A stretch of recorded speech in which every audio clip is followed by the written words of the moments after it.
Good evening, and it's Lilia from Heal Scotland and Scotland's Wild Medicine. And tonight I've got Kenny yet again, my most popular podcast star, Kenny Neilson from the Polar Bear Club, because we've just got so many things to talk about. And tonight, a very huge subject, God. So, Kenny, thank you for coming on and being brave enough to take this subject on. That's very good. I love it, man. I'm looking forward to it.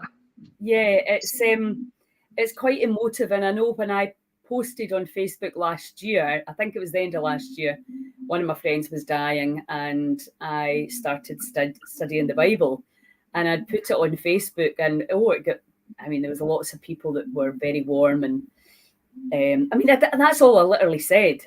I'm starting to study and read the Bible. I mean, I don't really see what the problem with that is, but I'm going to unfollow you, and I was kind of like, what?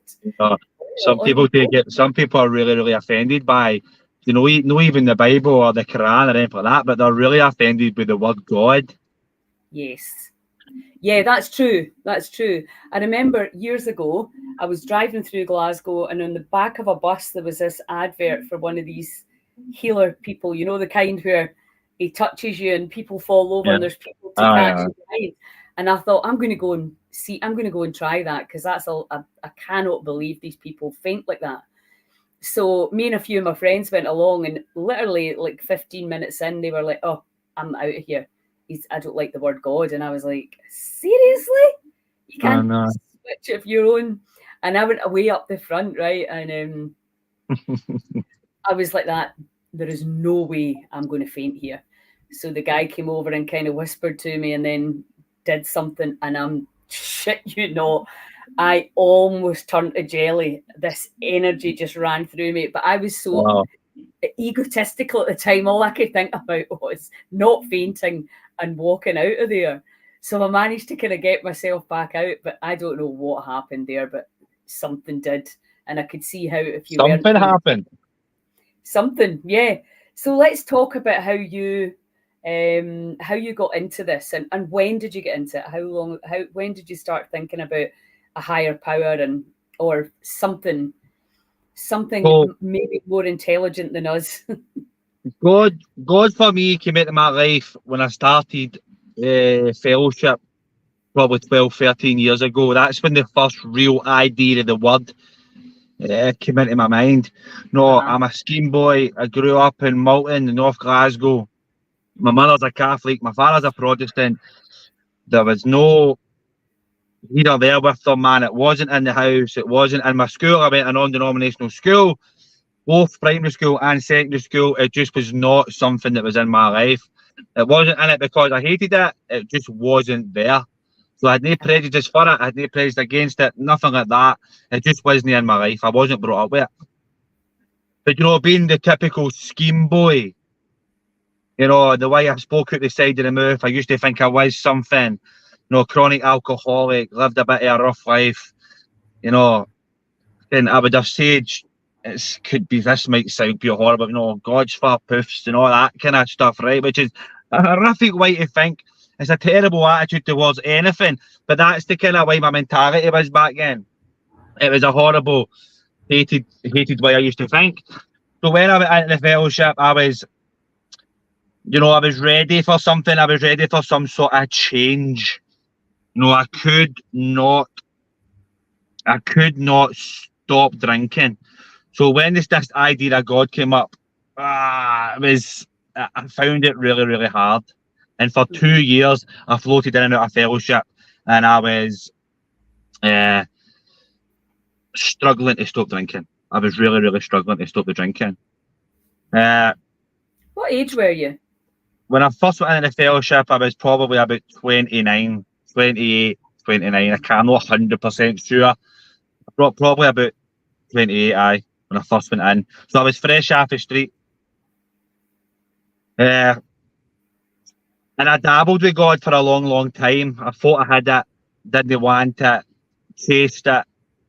And I really searched for it for a long, long time. I prayed all the time. I went through the 12-step program. I wasn't very honest when I done it. So even though I was practicing praying and meditating, I was never really fully committed. it probably wasn't up to the point where I relapsed in alcohol, spent 4 years in hell, and then came out to the other side of it after a suicide attempt. At that point, when I woke up in the hospital, I knew something had to change. And this is where God and the cold water mixed for me, because my big mate Roberto took me back to the water up at Campsies. You know, and bear in mind at this time, I'm probably 10 years trying this life, trying to find God, trying to find something that's going to change my thinking, change myself from this horrible, arrogant, ignorant scheme boy into something more humane. And a couple of weeks into my sobriety, I was sitting in the living room and I was just in bits, man. I mean, I was a total wreck of a human being. And I was crying, sobbing hysterically, snorters, slabbers, tears everywhere. Because my mind wanted me to drink. You know, this negative side, this alcoholism side, it was just screaming out to me. And I always find it dead hard to talk to people about alcoholism and trying to explain to them what is that drive to go and get a drink. And it's like having a magnet in your chest, and it's like drawing you towards it. Like everything in your being is drawing you towards alcohol. Mm-hmm. But I really didn't want it. I had been back to a few meetings. I had started looking at a 12-step program again. This time I was starting to be honest. The 12-step program, you know, it's all about accepting in step one. Accepting you're an alcoholic, you need to accept it to the bottom of your heart. I knew I was an alcoholic. I knew what I was in life. I'd spent all this time trying to stop drinking. So I accepted in step one. And step two, they asked me to be willing.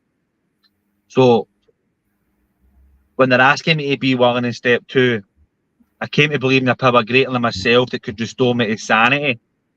Right, that's what step two is. So when it's asking me, are you willing to believe in something that might restore you to sanity? So I have to believe at first I'm insane, because every time I lift up a drink when I don't want to, I'm repeating an action over and over again, expecting a different outcome. Right, and it never worked for me. So I had to go, right, all right, I'm insane, but am I willing to believe that a power greater than me is going to allow me to get sober, right? Mm-hmm. And I contemplated it, man. I was like, I'm more willing. I'm actually willing to do anything. There's a bit in the book that says, no, are you willing to go to any lengths to get sober? And now, when you ask people that, are you willing to go to any lengths to get sober? Oh, I'll do anything. I need you to pray in the morning. Oh, I'm not praying, though. I'm not into all that. I'm not into all that God stuff. But at this point now, you know, I've tried to kill myself. Mm-hmm. I want to be a good human being. I'm not actually that horrible, nasty guy that says all these nasty things and spews hate. I'm actually a really nice, loving guy, and I know that. But at this point, I really would do anything. And I'd spent most mornings anyway, when I was in my darkest and deepest moment, you know, broke, busted, and fucking disgusted. And I'd be looking at the sky and going, God, please. Because how is it, right? How is it? And our darkest moment, when we're dying, when we're ill, when you know, at the most crucial time of my life, when everything is filled in and tappy, is we then cast our hands and look to the sky and go, but only God, if you help me this time. Like, why is that? When you're in a jail cell, you're lying in a hospital bed, you're lying in your piss for a 5-day bender. Why is it then we look for God? When in your weakest and neediest time, we will search out and look for a God. So I've done that many a times. So at this point, I was like, right, all right, I'm willing to search out for this God. So step three asked me, right, all right, make a decision now. Now make a decision to turn your will and your life out of a care of God that you understand, right? Because what it says in your book, remove all these conceptions of God you've got. If you're Catholic, you're Catholic, you're Protestant, you're Protestant, you're Muslim, you're Muslim. You know, if you're a Buddhist, you're a Buddhist. If you believe in fucking spaghetti monster, believe in the spaghetti monster, it's your conception of God. At this point, I had been to Mother Nature. I'd been to the cold water. I'd been out at the locks and all that sort of stuff. And I just thought to myself, do you know what, man? See, when I'm out in these places, you know, I can talk to God. I can connect with Mother Nature. I can do all that sort of stuff. So on that morning, when I'm in my living room and I'm breaking my heart and my body and my mind is dying to drink, but there's this wee bit in the back of me going, don't drink. day what you know what to do, right? So I've already made the decision that I'm going to wake up every morning and say my third step prayer. God, I offer myself to thee to build with me and to do with me as thou wilt. Relieve me of the bondage of self that I may better do thy will. Take away my difficulties, that victory over them may bear witness to those I would better do of thy love, thy power, and thy way of life. May I do thy will always, thy will, not mine be done. Right, so I'm in that every morning now. I'm saying that every morning. And all through my days, I'm saying, thy will, not mine be done. Thy will, not mine be done. Because I'm willing to look for God and I've made a decision to search for him. Whether I believe it or no, I don't Yeah. have to believe it. Right? Yeah. At this point, I'm only trying my fucking best. I just don't want to drink. And I'll do anything, right? So at this moment, I'm trying my best. I don't yet believe. I don't know what I'm talking to. I've looked at Mother Nature. I can look at the moon. I can see the sun. I can see the clouds. I can see the rain. I can see the waterfall. I can see all that. Right? So I can believe in all that. And that morning, when I just wanted to drink, I grabbed a pair of swimming shorts. I grabbed my all hoose coat. And I jumped in my van. And I gret the whole way to the campsies. And the whole way to the camps, I kept going, God, please don't let me drink today. God, please don't let me drink today. God, please don't let me drink today. As I got to the campsies at the top of the hill, man, at the car park in the sky, I great all the way down the big muddy trail. This is in December, January. It's freezing, right? I great the whole way down. I stripped off. I jumped into the waterfall. And I felt the water, man, coming around me. I felt the cold seeping into my soul. The waterfall was charging, man. Right? It is battering off my chest. I'm still fucking green. Imagine somebody came down the hill and there's Kenny from Moulton, standing in the middle of a waterfall in the campsies all by himself, with my horns out like some sort of messiah, screaming, God, please don't let me drink today, right? And I was screaming at this waterfall, God, please help me, God, please help me. And like that, oof. Just that, I don't know who said that. I don't know if it's God. Don't everybody all get all messed up. I'm not saying I heard anything from God. But what I did hear was, you're going to be all right. Yes. Right? And I was like, you're going to be all right, man. And then for that nervous, terrified, trembling, snotted-filled wee boy, I started laughing. Really? The cold was in me. I was freezing. I was shaking. And I came out the water laughing. I walked up the hill laughing. I get into my van laughing. And I went home laughing. And that's when I truly say to myself, thank you, God. Because at that moment, and for that moment, I haven't wanted or needed a drink for that exact moment. It's never even entered my mind for that moment. Really? Not once. Not That's once. incredible. Not once. So- It's never come in. I've had a tough year, by the way, and not once has it even slightly entered my mind to take a drink. Not once. Yeah, because that can also be a thing, can't it? There's a trigger that can set you off, but that's amazing. So you think the prayer and the connection, because the cold does that, doesn't it? It takes you away. You can't really be thinking of much else, especially when it's that cold in January and February in Scotland. You know, it's like Everybody is searching ever. for enlightenment, aren't they? We're all searching for enlightenment. Everybody. Right now, I've been searching for enlightenment. There's been times when I thought I've been a spiritual guru. There's times when I thought, I've been Jesus and I'm the most spiritual guy in the world. Right? And I've been there and I've lost it and I've had it and I've lost it. And realistically, it's probably a struggle that I'll go through the rest of my life. Right? But as long as I keep practicing it, I'll be all right. And the thing with the cold is for me is, right, we're all searching enlightenment. We all want this ego death. We all want this, this moment where we just turn into this, we just all float. Right? But it's hard, man. I don't know anybody who's truly got it 24/7, 24 hours a day. But in that ice tank, right, I'll get 10, 15 minutes of absolute pure and utter enlightenment where my mind just stops. Do you know what I mean? Where I can just stop. Nothing's going on. There's no financial insecurity. There's no family breakdowns. There's no the club needs to be open. There's nothing going on. It's just silence. And when I'm praying and meditating, I'm trying to always quiet my mind. When I'm praying, I'm asking God questions. And when I'm meditating, I'm listening for answers. And in the tanks where I get it. That's a really good way to put it, actually. I have still, I mean, like, I've still got a lot to learn when it comes to the Bible and practicing the praying, because I forget, to be honest, which seems a bit crazy. But why? It's a relationship like anything else, isn't it? It's that Oh, definitely. communion with the energy, the unified field, which we know from Joe Dispenza's work as well. The way the brain lights up when we ask questions rather than give negative statements.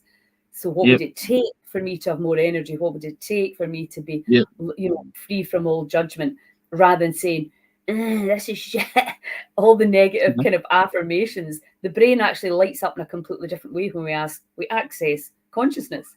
So we know all this now as well. So it's making that a practice. So when you're stuck, instead of, or if you're trying to make a decision, which like over the next few weeks, I'm going to be making decisions, and I'm like, ask for help and guidance.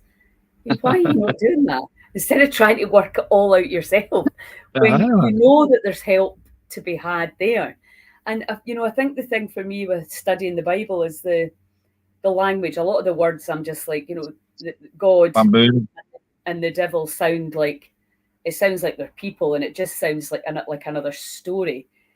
For me, when you're looking at energy, sort of kind of unconditional love frequency energy, which that's what I, in my logical mind, perceive to be, the God force, the divine energy.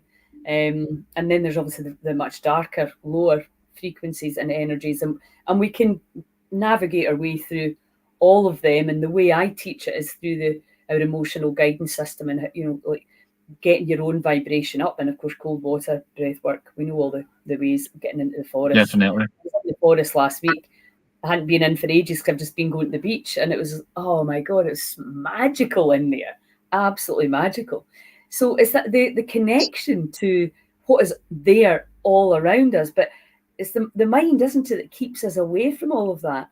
And also, you were saying, like when you were younger, do you not think that most people when they're younger go through that, it's a lot of shite, and definitely, and it's only as you get older and you get the big challenges coming in, you start looking for questions. I know that when my best friend's daughter was diagnosed with leukemia, that was the big turning point for me, where I just started asking, well, why do you get sick, and how can you get better without creating another disease?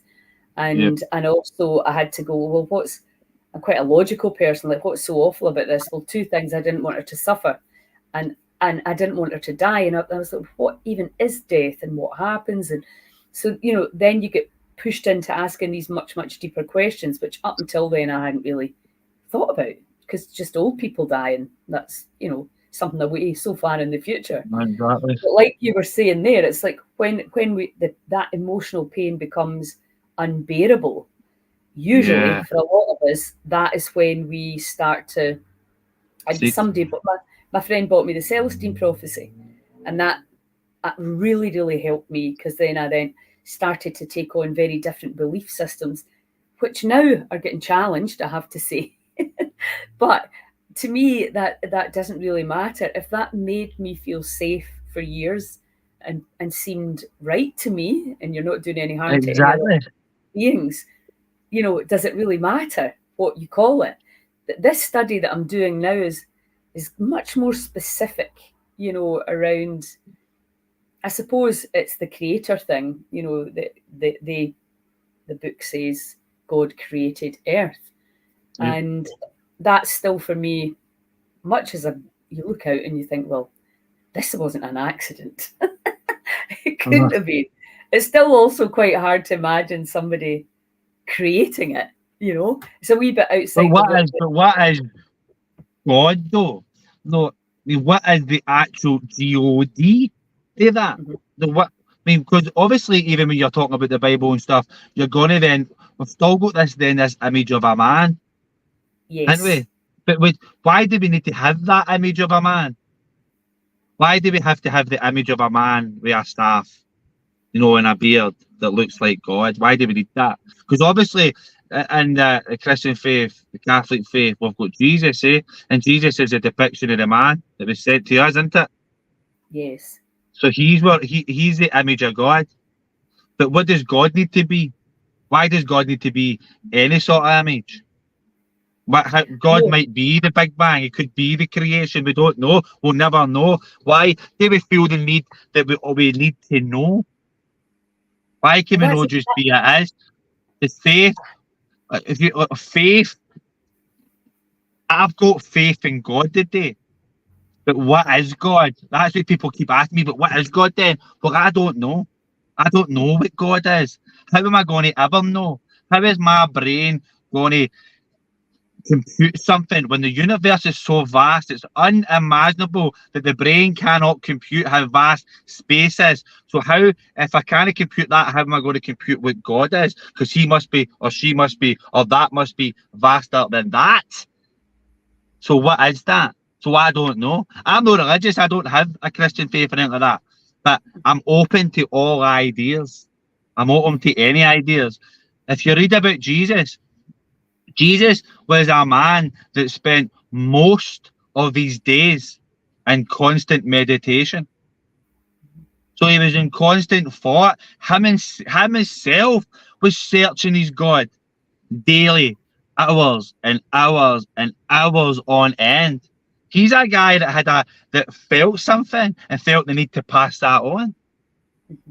What's so wrong about believing in that? How can we judge that? yes, I think that what's happened, isn't it? Well, I think exactly what you're saying, that imagining that it's a man that looks after 8 billion other humans is just it's too much of a stretch for the conscious mind.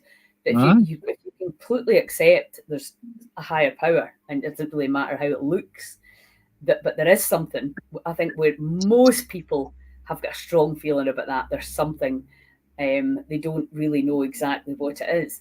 But I think for me, with the, I'm learning to, I'm like, I cannot believe I didn't know that that's what was in the Bible.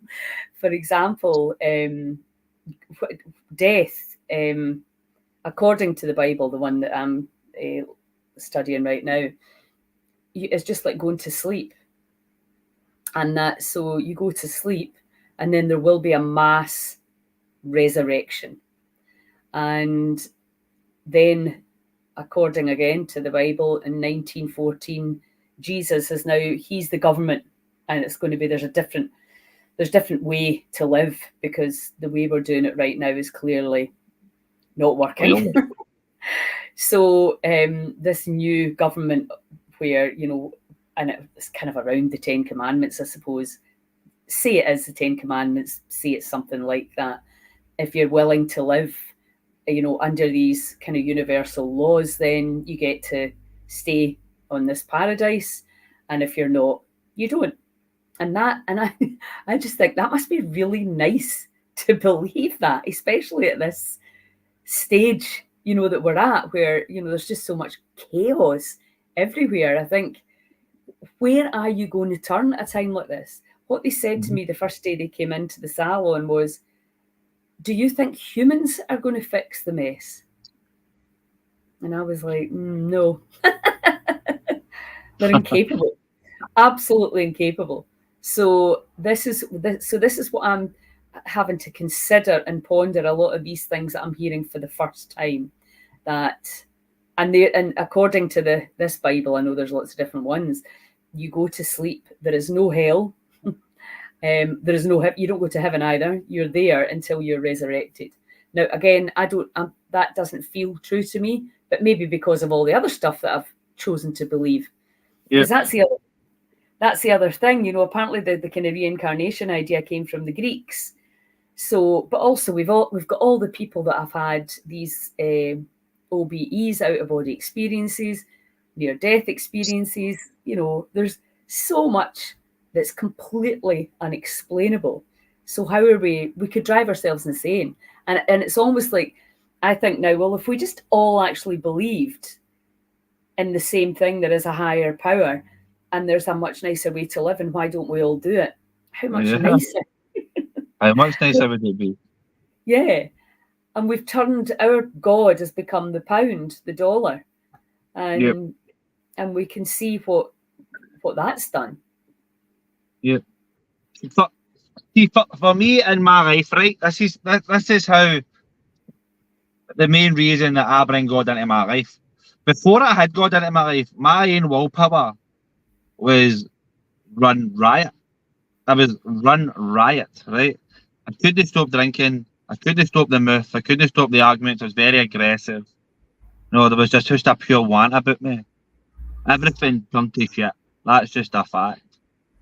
So when I take my willpower, right, and I hand it over to God, then what I do is I'm then asking the right person for the right advice for that day.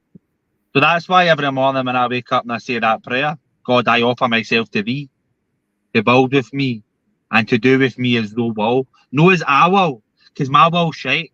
My will wants 2 half bottles of wine, a line of Charlie, and a square going to town. That's my will. That's what I've done for my life. Anytime I've let myself go, that's where I've went, and it's been a riot.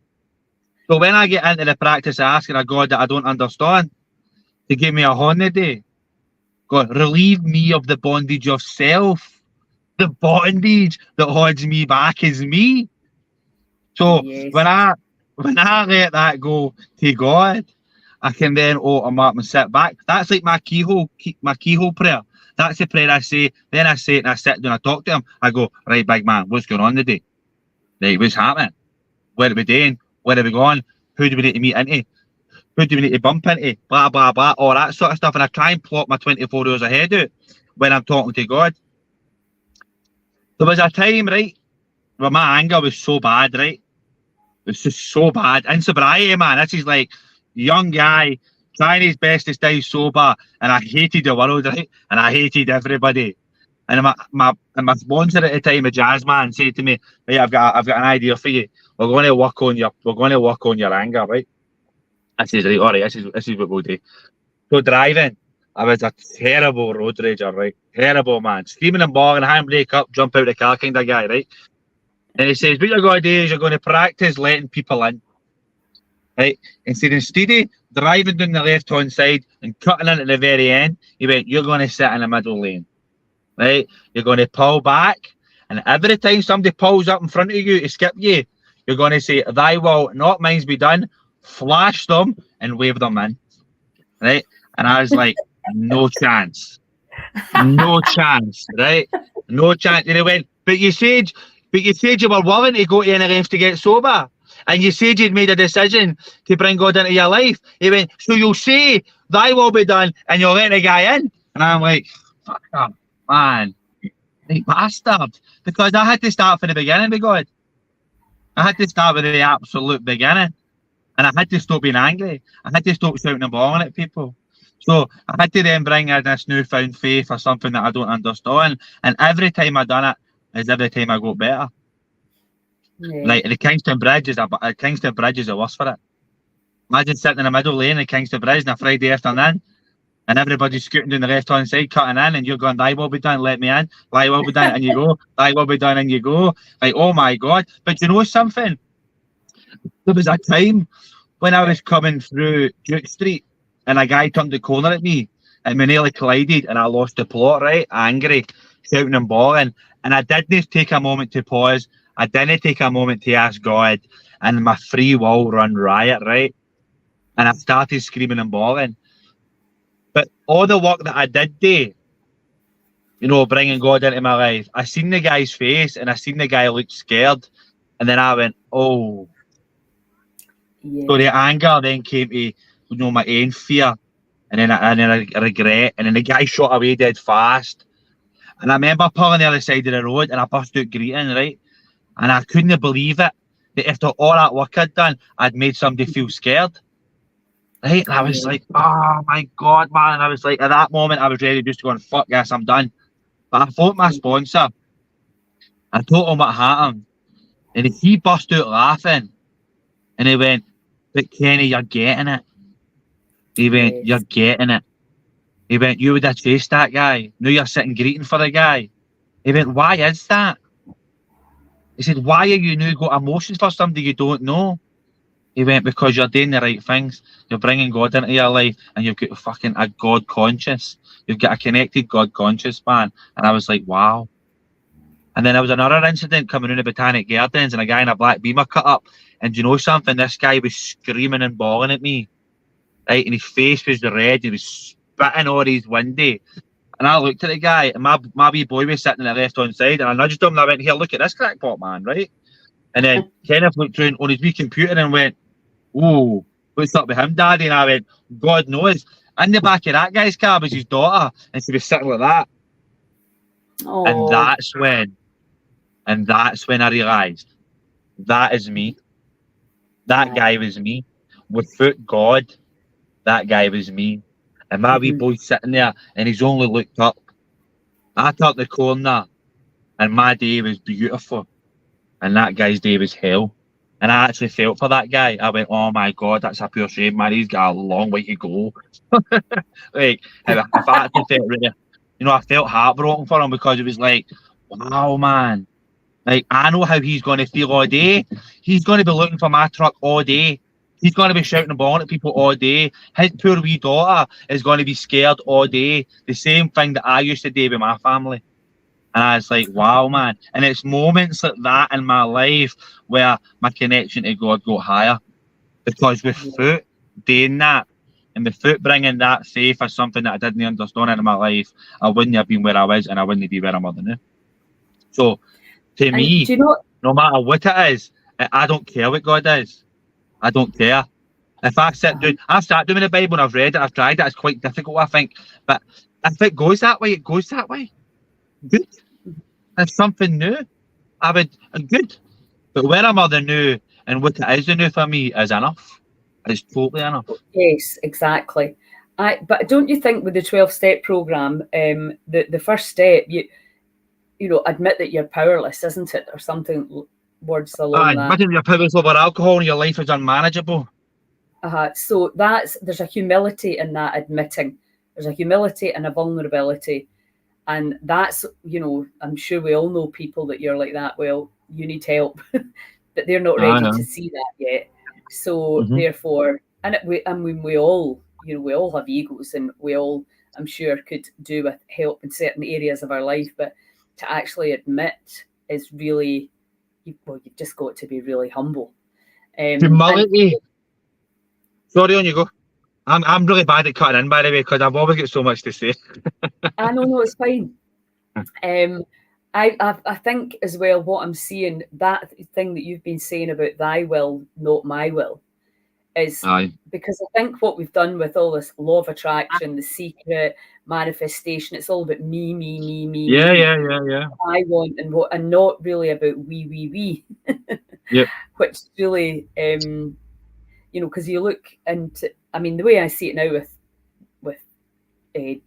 really heavy duty disease is that unless we get our communities back, you're asking somebody to come out the community and do the complete opposite of what everybody else in the community is doing.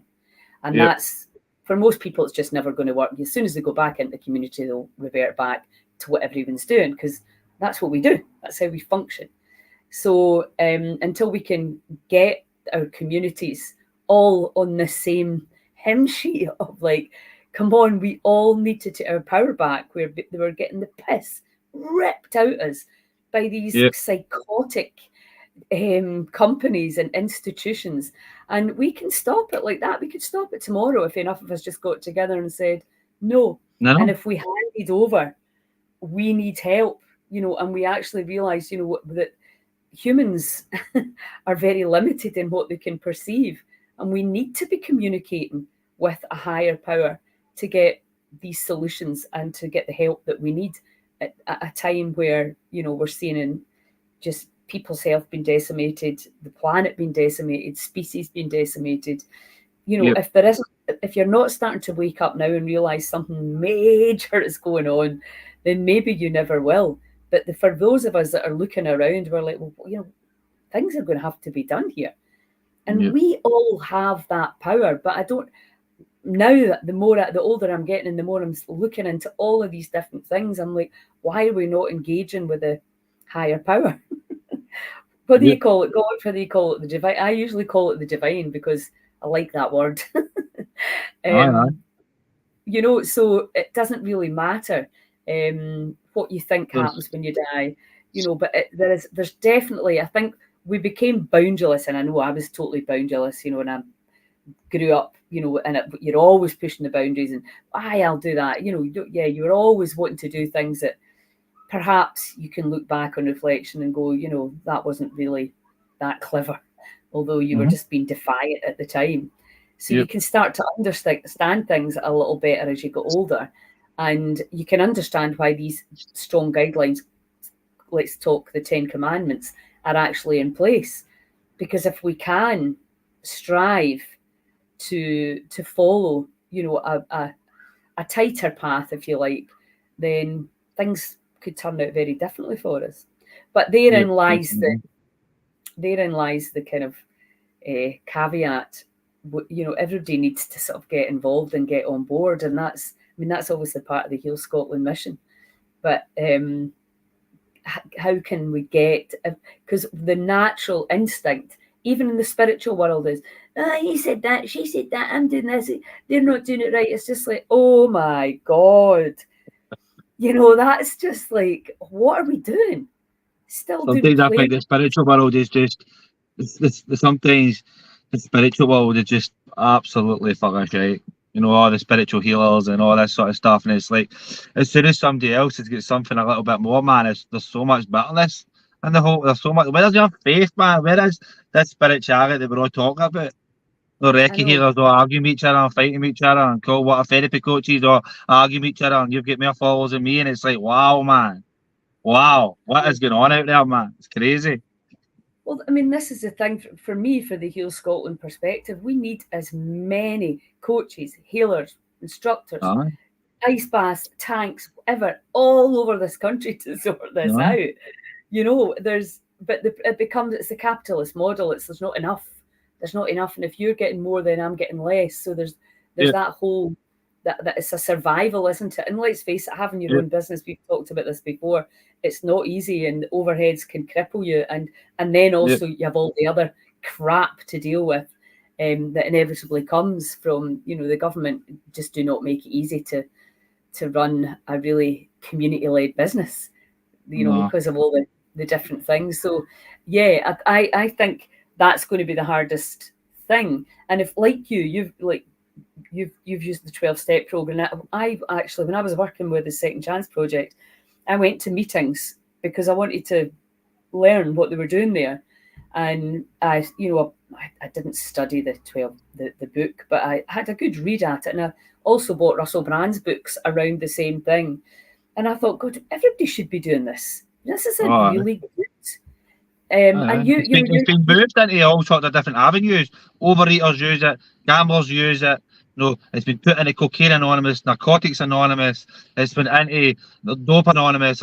Everybody uses it. Everybody can use a 12-step program. Everybody. Absolutely. The reason, the whole idea behind the big book is to get you closer to God. It's about bringing you into a spiritual way of living, into the fourth dimension. It's about humbling you. When you look at steps 1, 2, and 3, right, that we discussed about acceptance, willingness, and decision, right?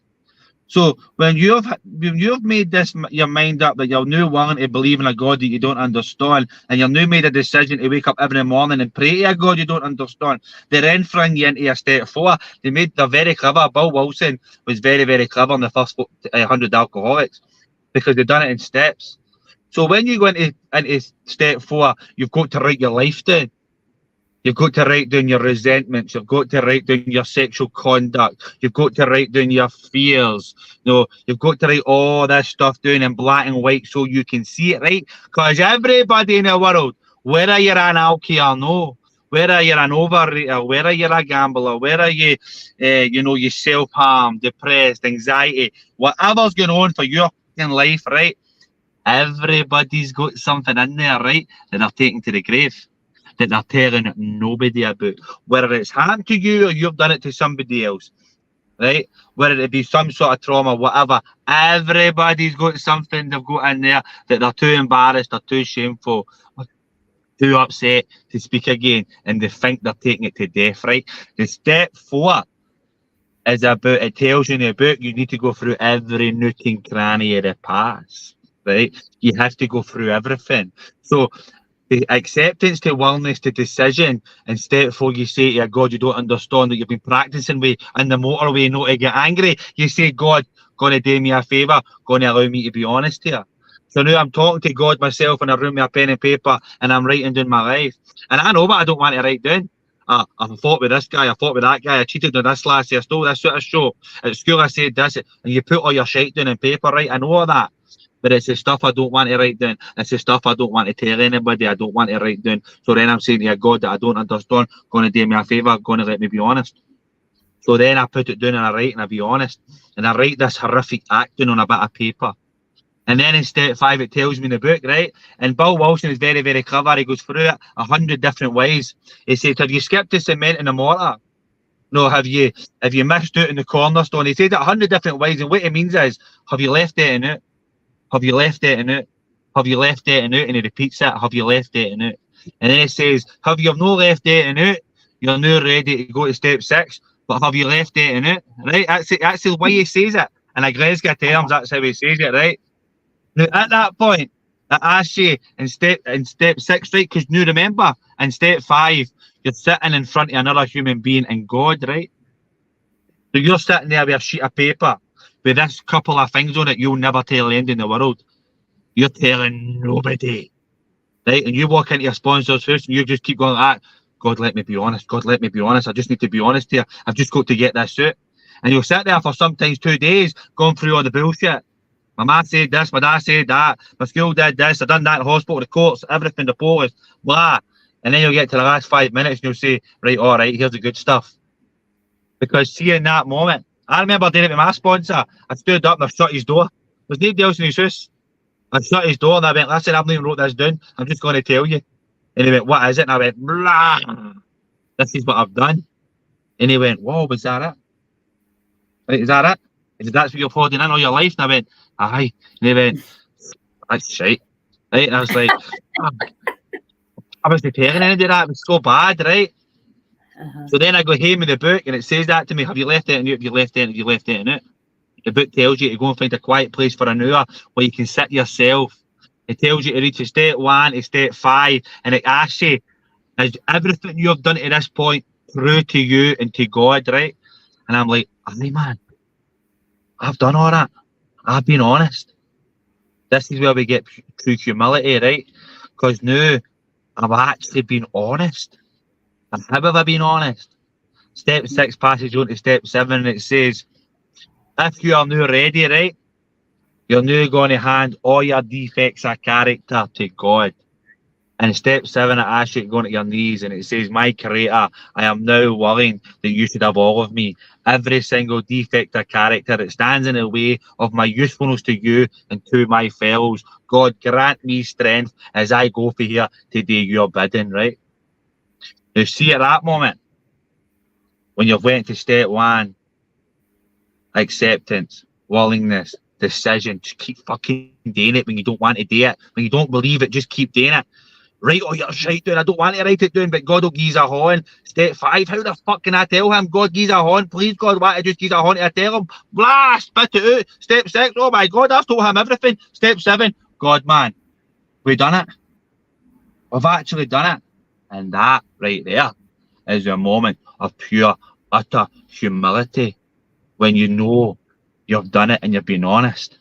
And I can feel it the now, the hair's going up the back of my neck, man. Right? And that is a moment of pure, utter freedom. That is a moment of pure faith. And that is a moment you will meet God. And people I never hear people explaining the program like that. But that is what the program is for.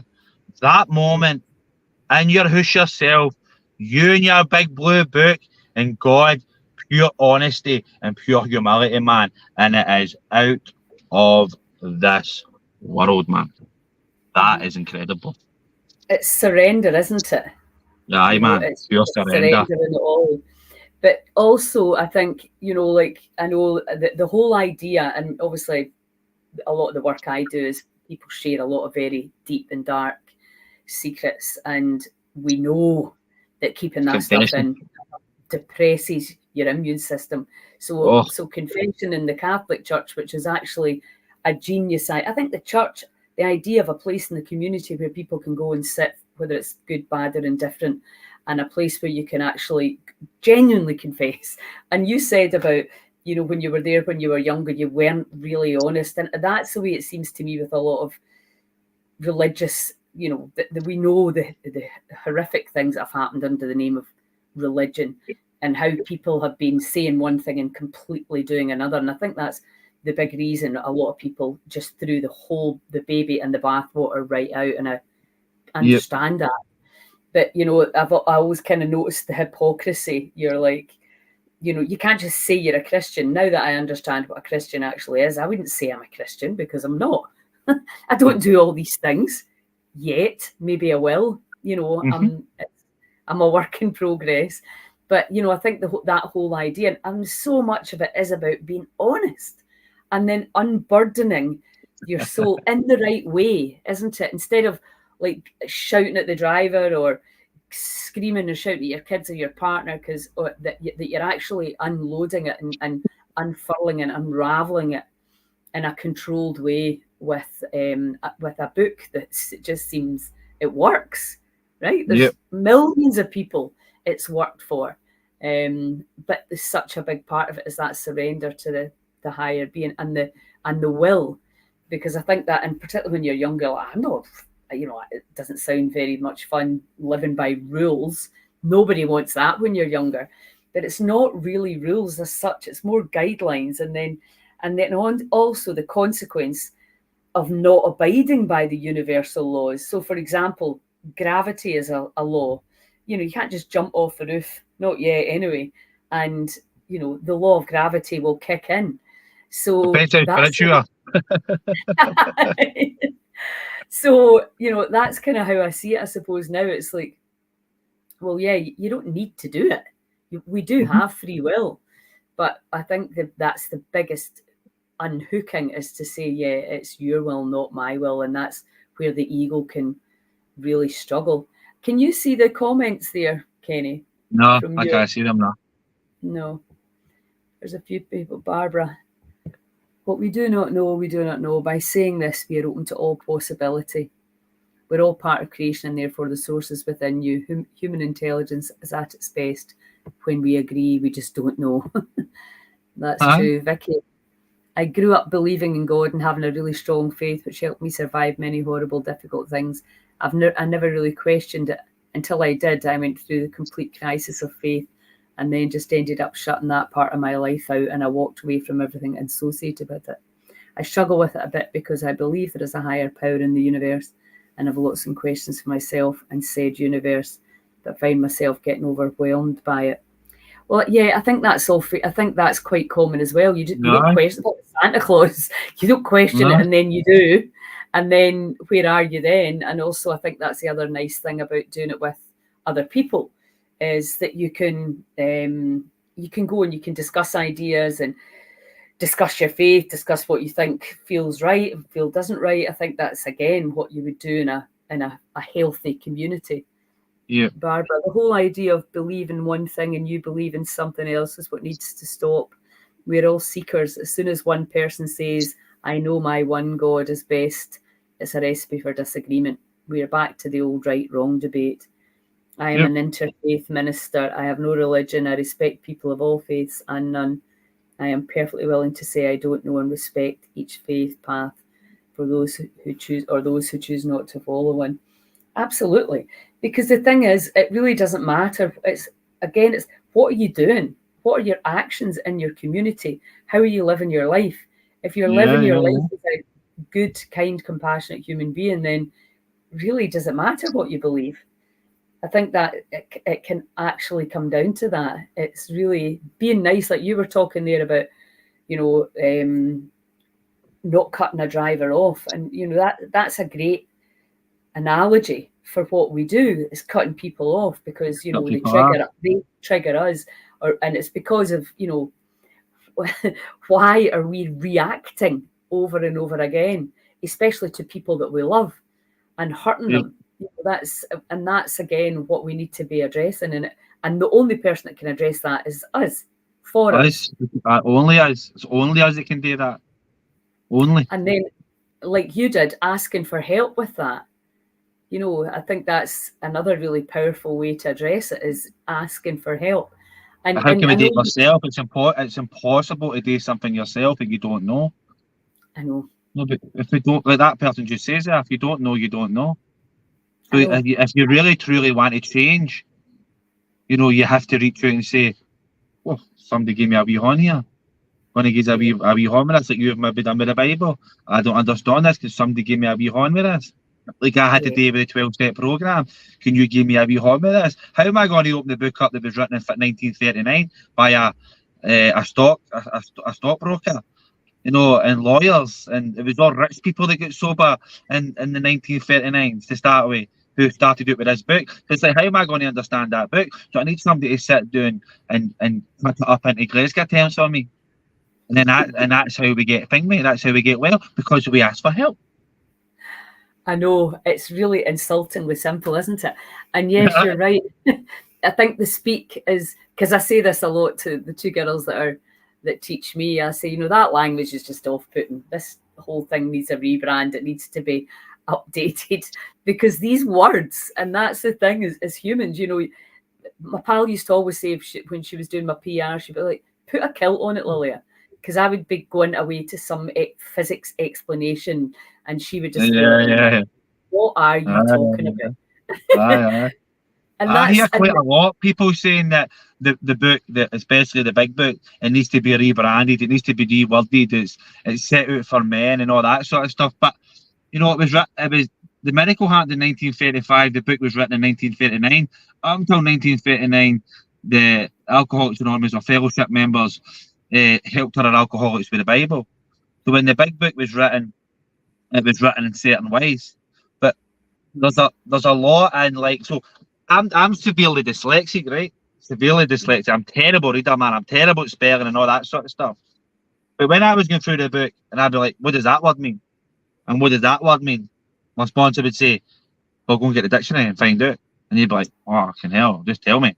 But I had to go back into this whole, all right, that word, okay, bang, read it, dictionary, find it, understand it, then talk about a word. We could be sitting there for 10, 15 minutes talking about a word. By the time I go through the book, man, I've done that. Then I go through it again with somebody else, I go through it. Then I start taking people through the program, and then we start looking at dictionaries, and then, I'm always learning. So rather than rebranding the book, what I've done is I've gained knowledge for it. So I've learned, I've got clever, I've got more smarter. I read better, I write better, all that sort of stuff. Because rather than getting a simpler form, I've went through the harder, the harder process of finding out what actually all these old school words mean. So for me, I love the book, and I would never want to change it. That was not quite 100 years ago. I'm talking about something that was written 2,000 years ago. So I think the language sometimes you're like that. You can't even understand the question because of, the words. It's just not the way we speak anymore.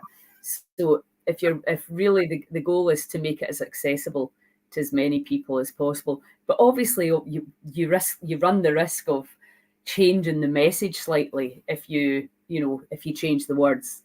So there maybe is something and it seems like the way they're teaching it is absolutely brilliant. It's all accelerated learning techniques. There's a lot of stuff online, although I've actually got physical books as well. There's no money changes hands. It's all for free. It's unbelievable. There's no agenda. They want us exactly like in the 12 step. It's just people that really have that faith, have had that experience, and they want you to have it too. And that's a really, really unique thing nowadays. And that's beautiful. And how beautiful is that? That I've felt something, and all I want you to do is feel it. And all I want you to do is to feel this experience, and don't give up until the magic happens. And when the magic happens, it's undeniable. It's like, wow, man. How many people should you have sat in when they've asked for nothing? They've asked for nothing other than me to sit down and be honest. No for them, for me. Because it was taught to me in step 12, right? So step 12's carry the message. And so having had a spiritual experience, we carry this message to the alcoholic, right? So who's really benefiting out of that? Because I could go through 10, 12 guys and none of them get sober, right? But I'm still sober. So it's me that's benefiting for taking these boys through the book. That's who benefits me. I get everything out of it. I probably get more out of it than what they get out of it. And that is, there's something quite selfish in that, but there's also something very beautiful in it. Absolutely. And it's the same with letting go. If I'm teaching you or anyone to let go, I'm letting go as well at the same time. It's exactly, the more I teach people to do it, the lighter I become. So there's, and Lester Levinson said, you'll realize one day the person you help most is yourself. And that's really not the kind of conscious mind, sort of perception when you start. But then definitely you're like that, right, okay. And you learn, I'm sure you're the same with the ice, with the book and with the ice. The more people, you just learn and learn and learn. It's quite incredible. And then we can pass that on to others because we're so passionate about it. And that's what I feel about Heal Scotland. It's just about, we need to be, bills have to get paid, we know that, but this information, we need to, all our people need to know about this. They have to. And, some aren't willing yet. Some aren't willing to say, right, I'll try even getting cold, or I'll try a breathwork session, because there's a lot of fear around. I actually spoke to somebody today and she said, hopefully I'll pluck up the courage to come to one of your festivals. I said, you will. Next year, you'll be coming next year. And I thought, God, isn't that really, you don't realise how, I suppose, tight and scared people are to fear. 100 forms of fear in human beings, and it's crippling. Sometimes it's too much for people even to leave the house with the thought, even just the thought of meeting a group of people up the campsies on a Tuesday night. You're getting up there and your heart is pumping out its mouth just for the idea of having to look at somebody. Never mind even getting into the water. Never mind even coming to the club and getting to the ice tank. Well, I had a full conversation with all the trainees tonight, or the people that are doing the reset training and the long exposure training. And every one of them spoke about feeling sick all day. I've had 2 people pull out because they just can't cope with it. So fear has broke them. And the ones that manage to sit through the door are sitting there and they're looking all sheepish and they're scared and they're worried and they're scared to go into the tank, because they're not just coming for a 10-minute dip. They're coming to really, really push themselves now. They're coming to do the stuff that we do, and now we're in the tank. Over 100 resets. There's proper fear in there right now, and I could feel it. But see, when I walk back in there now, there's going to be 7 different people who there'll be somebody in the tanks now, but most of them they'll be warm, they'll come out the sauna, they'll be roasting, they'll be buzzing, they'll be a lie. I can't believe I've done that. How have I sat in there for 35 minutes? And I can't wait to go in because they're going to all be buzzing. Yeah, I know that. Well, that's the whole thing, isn't it? Particularly with the cold water, you got all the chemistry changes that we know about, but it's just the fact that you've actually made yourself do something you really were so scared to do, and that's a buzz in itself, Oh, Nicole, I loved listening to this tonight. You're a beautiful soul, Lily. Hopefully we'll meet in the club soon. Yes, we definitely will. Oh, that's Big Bird. Nicole and Barbara, totally agree. Fear is out there, and have sat with people at the end of their life when they think they need permission to pray because they didn't go to church. I think that says so much about just how much people fear due to their past experiences. Yeah, and I think, for me, it's the 2 biggest things, because I work with a lot of people at the end of life as well, is time and death are the 2. Like, I've not got enough time, and we're always chasing time, and even money comes into the time thing. It's crazy how, and then you're like, well, time's actually a construct of the conscious mind. And we don't even really know what death is, but we're terrified of it.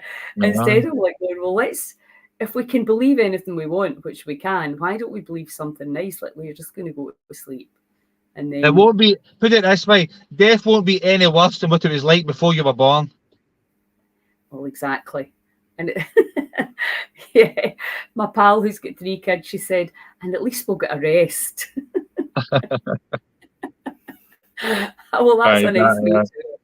And on that note, listen, I'll let you get back into the club, and thank you so much for your time. And yeah, I think it's such a phenomenally powerful conversation, and thank you for being brave enough to come on and talk with me about it. I'll talk about it, man. No fear. Exactly. Well, this is the thing. I've been saying this for a while. We need to get everything out from under the carpet, and we need there's never been a more powerful and important time for wild medicine, and wild medicine might be just get stuff out from under the carpet. Express, tell somebody, join a club. Even I know the Samaritans. I had actually one of my clients was on the phone to Samaritans all the time, and I just realised what a phenomenal service it is. Yep. And one of my other friends who I would never have expected, she was phoning them as well, because it's good to talk to somebody who doesn't know you. Yep, definitely. There's all these amazing things. So it's really just inspiring people to, find a way. And the 12-step program, and certainly it looks like the Bible, are helping so many people. It may not be for you, but as they say, don't knock it till you've tried it. And don't stress out about it either, man.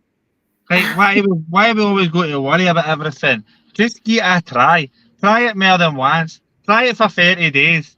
Do a 30-day challenge of praying. Right, wake up in the morning, pick a... See, we do a 90-day program in here, right? And the pages go affirmations or prayers. So we just write down 5 different prayers. And then you just wake up every morning and you say them, and you say them every night before you go to your bed. It's as simple as that. And then there's a full program through the day. You look at your 24 hours ahead, you go into a cold shower, all that sort of good stuff. And practice it for 90 days. And see at the end of it, see if it's still shite, we'll refund your misery, man.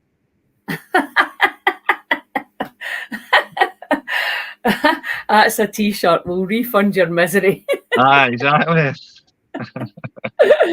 Well, thank you so much, guys, for joining us, and your comments and views are obviously always really welcome. We're so interested in how we can help people, and I am definitely going to be in the Polar Bear Club probably within the next month. Get you in. I would like to think. And if you're watching this on replay, then just pop your questions into the box, and either myself or Kenny will get back to you. And okay, hun, well, until we come up with our next podcast, have a wonderful evening. I'm interested to hear how all these guys got on a Wednesday night. Let me take you in and show you. Yes. Let me run in quickly and see what's happening. Is there any near the tank, Jack? There's Jack right there. I don't know if you see him. Jack is the world champion right now. The Polish International Championship. 6 hours, 1 minute he was in. Let me see him. Jack. Quickly. So this is Jack. He is right now world champion. Hi there, guys. You right? Jack, how you doing, man? Yeah, I'm not bad, thank you. How are you? I'm great. 6 hours? What? 6 hours? 6 hours in a minute. World record, world champion. That's incredible. How did Excuse you feel silly afterwards? accent, no. Pardon? How did you feel afterwards? Tired.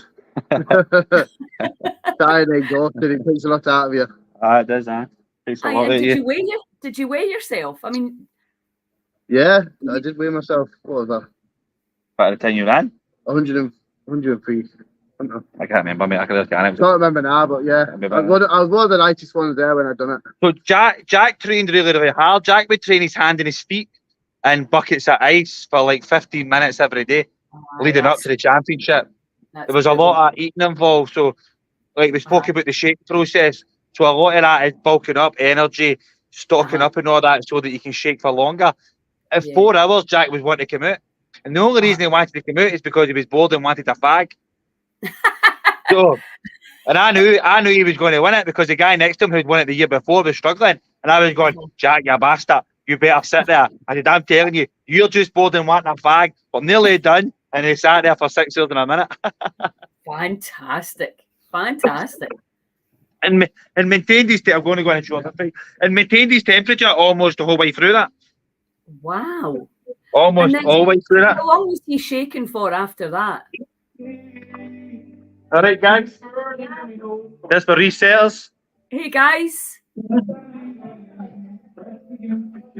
So, there we go. What is that neighbour still got the light for 2 cents? Oh, So this wow. is Simon. Simon right now is sitting at 15 minutes. Fantastic. Oh, 25 minutes, sorry. Brilliant. Well done. See him shaking? See the shake kicking in? Wow. I'm shaking actually just looking at him. Oh yeah, I can see that. That's you, well done. 5 minutes, well done. Fantastic. Fiona's in the tank. Hello, Fiona. Hey, Fiona. And then over here, we've got the recovery mob. Hey, guys. They're in the sauna, they're heating up. How long did you do? The hour? Yeah! Wow. Done. She's done the hour. Oh, I can't believe I missed that. I'm gutted. What'd you do? 20 minutes, that's good. That's 20 minutes, week 1, that's good, don't worry. Well done, Amelia. 1 hour, man, well done. I'm so proud of you. How you feeling? Good? Proud of you, man. So Aye. how long before they can go into the sauna? I'm going to go back outside now because it's loud in here. I've got the tunes pumping. So, with the sauna will then be a temperature thing. So we check the temperature the whole way through. And if our temperature dips under 36, we don't allow them into the sauna until it goes back up over 36 again. So Right. it's all about the temperature. Right. Okay. So you want to build up. The body wants to build up temperature by itself. So the shaking process, sitting back, cut the hot water bottles. When the temperature's up to about 36, maybe a wee hot drink and then right into the sauna. And then that'll just regenerate all your heat again. You'll be brand new after that. Fantastic. Amazing. Well, listen, thanks a million. And thanks for taking us in for the wee tour. No worries. Brilliant. It's all right. It's all good. It's all good. Thank you. Incredible what you guys are doing. Thanks a million, and I'll chat to you soon, okay? Right, all right. Thank you. Have a nice night. Night. Ciao. Bye.